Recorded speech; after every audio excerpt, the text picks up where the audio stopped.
मौसी के यहाँ 170 चक WB में।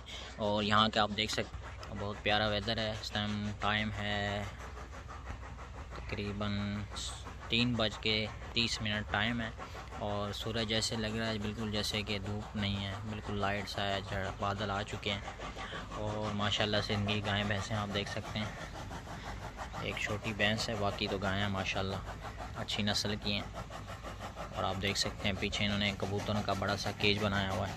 ये सामने मकान मतलब कि कमरा बनाया हुआ है गाय वगैरह के लिए, सामने भी बना हुआ है, ये मुर्गी वगैरह भी हैं।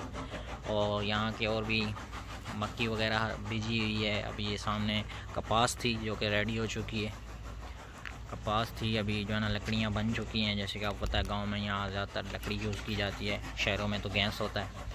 और पीछे आप देख सकते हैं माशाल्लाह से इनके जानवर हैं, एक गाय हैं, उनकी बच्चियाँ भी हैं वो सामने